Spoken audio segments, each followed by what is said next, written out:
বন্ধুরা, শুভবিবাহের আজকের পর্বে দেখা যাবে তরিতা অনিমেষ চলে যাবার পর তরিতা ঘুরতে ঘুরতে এক মন্দিরে আসে। সেখানেই তার দিন কাটে। সেখানে দান করে দেওয়া খাবার খেয়ে সে জীবন বাঁচায়, আর মনে মনে অনুশোচনা করতে থাকে যে সবই আমার পাপের ফল। দেখা যায় ভাগ্যক্রমে তেজ আর সুধাও সেই মন্দিরে যায় পুজো দিতে। তবে সুধার পিছন ছাড়ল না ইমন। ওকে ফলো করতে করতে ইমনও পৌঁছে যায় সেই মন্দিরে। সঙ্গে থাকে কাতলা। এরপর কাতলাকে দিয়ে সুধার ক্ষতি করার প্ল্যান করে ফেলল ইমন। কাতলাকে ঠিক কী কী করতে হবে সবটাই বুঝিয়ে দেয় ইমন। এরপরে কাতলাও নেমে পড়ে ফিল্ডে। কাতলা এবার ছদ্মবেশ ধারণ করে, ভিখারি সেজে ভিখারিদের পাশে বসে পড়ে। সেখানে সেই লাইনে তরিতাও থাকে। এরপর সুধা প্রত্যেকবারের মতন খাবার বিলি করতে থাকে ওদেরকে।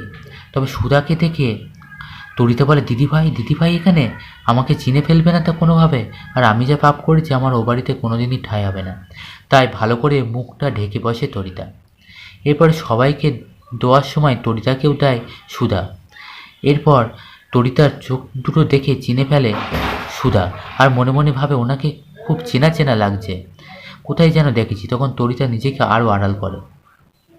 ওদিকে দেখা যায় কাতলা রেডি হয়ে যায় কাজ করে ফেলার জন্য। এরপর উঠে আসে সুধার পিছন দিকে। তরিতা সেটা দেখে ফেলে, আর মনে মনে ভাবে উনি কি করতে চাইছে, দিদিভাইয়ের পিছনে কেন?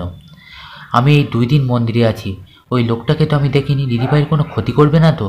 এরপর কাতলা চরম আঘাতটা হানার আগেই তরিতা দৌড়ে এসে কাতলার হাতটা ধরে, এইভাবে সুধাকে বাঁচিয়ে দেয়। তখন চিৎকার করতে থাকে তরিতা, কারণ কিছুটা আহত হয়ে পড়ে তরিতা। তরিতার গায়ে র্যাশও বেরিয়ে যায়।